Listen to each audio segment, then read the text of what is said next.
The Second Epistle of Paul to the Corinthians. Chapter 12. It is not expedient for me doubtless to glory. I will come to visions and revelations of the Lord. I knew a man in Christ above 14 years ago, whether in the body, I cannot tell, or whether out of the body, I cannot tell, God knows, such an one caught up to the third heaven.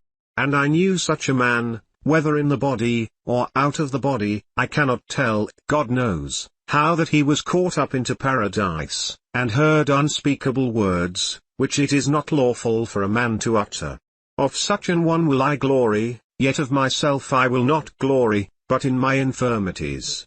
For though I would desire to glory, I shall not be a fool, for I will say the truth, but now I forbear, lest any man should think of me above that which he sees me to be, or that he hears of me. And lest I should be exalted above measure through the abundance of the revelations, there was given to me a thorn in the flesh, the messenger of Satan to buffet me, lest I should be exalted above measure. For this thing I sought the Lord thrice, that it might depart from me. And he said to me, My grace is sufficient for you, for my strength is made perfect in weakness.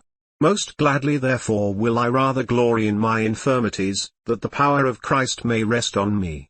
Therefore I take pleasure in infirmities, in reproaches, in necessities, in persecutions, in distresses for Christ's sake, for when I am weak, then am I strong. I am become a fool in glorying, you have compelled me, for I ought to have been commended of you, for in nothing am I behind the very most chief apostles, though I be nothing.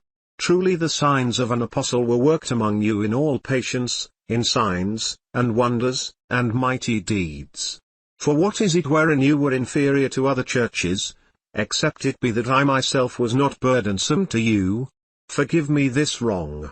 Behold, the third time I am ready to come to you, and I will not be burdensome to you, for I seek not yours but you, for the children ought not to lay up for the parents, but the parents for the children. And I will very gladly spend and be spent for you, though the more abundantly I love you, the less I be loved. But be it so, I did not burden you, nevertheless, being crafty, I caught you with guile. Did I make a gain of you by any of them whom I sent to you? I desired Titus, and with him I sent a brother. Did Titus make a gain of you? Walked we not in the same spirit? Walked we not in the same steps? Again, think you that we excuse ourselves to you?